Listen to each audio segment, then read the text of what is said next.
ఎన్నికలు ఏవైనా సరే విజయం బీజేపీదే కావాలని మెదక్ ఎంపీ రఘునందన్ రావు ఆకాంక్షించారు. పట్టభద్రుల బీజేపీ ఎమ్మెల్సీ అభ్యర్థి అంజిరెడ్డిని ఎన్నికల్లో మంచి మెజార్టీతో గెలిపించాలని కోరారు. ఎలాంటి అవినీతి మరకలేనటువంటి బీజేపీ పట్ల ప్రధాని మోదీ నాయకత్వంలో విశ్వాసం పెరిగిందన్నారు. రాబోయే రోజుల్లో తెలంగాణలోనూ బీజేపీ విజయభేరి మోగిస్తుందనే అభిప్రాయాన్ని వ్యక్తం చేశారు. భారతీయ జనతా పార్టీ లక్ష్యం నెక్స్ట్ దక్షిణ భారతదేశం తప్పితే ఇంకొకటి కాదు. ఈ దేశంలో అవినీతి మచ్చ అంటకుండా దాదాపు 3 సార్లు ముఖ్యమంత్రిగా 3వ సారి ప్రధానమంత్రిగా ప్రమాణ స్వీకారం చేసి ఈ దేశంలో ఏదైనా అసాధ్యమైంది ఉందంటే దాన్ని సాధ్యం చేస్తాడు అనేటువంటి పేరు ఎవరికి ఉందంటే అది ఒక గౌరవనీయులు మన నాయకుడు ఈ దేశ ప్రధానమంత్రి నరేంద్ర మోడీ గారికి ఉంది. ఆ పార్టీలో పనిచేస్తున్నందుకు మనం అందరం కూడా గర్వపడాలి. ఒకప్పుడు దేశంలో బీజేపీ 2 సీట్లు గెలిచిందని ఎక్కిరిస్తే ఆ రెండిట్లో 1 సీటు తెలంగాణకి గెలిచిన వాళ్ళు, అవునా? అప్పుడు ఇంకో సీటు గుజరాత్లో గెలిచారు. ఆ గుజరాత్ గల 7వ సారి వరుసగా బీజేపీ గెలిచింది. మరి తెలంగాణలో బీజేపీ గెలవాలా వద్దా? గెలవాలంటే మనందరి చేతుల్లో ఉంది. అవినీతి మరక లేకుండా ఒక గొప్ప నాయకుడు నరేంద్ర మోడీ గారి నాయకత్వంలో సీసాలు లేవు, సారాలు లేవు, మద్యాలు లేదు, కుంభకోణం లేదు, కాళేశ్వరం లేదు, అవినీతి లేదు.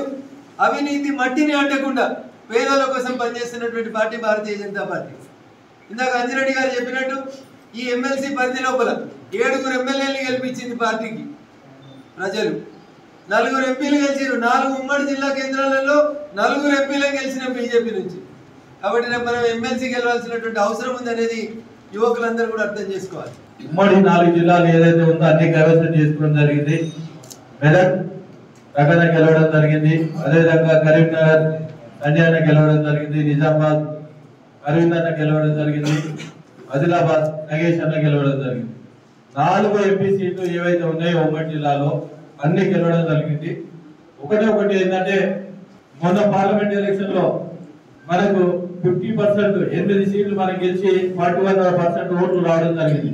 యువకులు అంతా మన సైడ్ ఉన్నారు, యువత అంతా మన సైడ్ ఉన్నారు. ఎడ్యుకేటెడ్స్ ఎవరైతే ఉన్నారో వాళ్ళందరూ మోదీ గారి వైపు చూస్తా ఉన్నారు. మోదీ గారి వైపు చూసినందుకే మొన్న బడ్జెట్ లో 1,75,000 ఇన్కమ్ ట్యాక్స్ వేవర్ ఇచ్చి ఎంప్లాయీస్ కైనా అదేవిధంగా వ్యాపారస్తులైనా వాళ్ళందరికీ ఇన్కమ్ ట్యాక్స్ వేవర్ ఇచ్చి ఎంతో మందికి ఆదుకున్న ఘనత భారతీయ జనతా పార్టీ. దాన్ని చూసే మొన్న అంతకుముందు మహారాష్ట్రలో గెలవడం జరిగింది. దాని తర్వాత నిన్న మనం ఢిల్లీలో గెలవడం జరిగింది.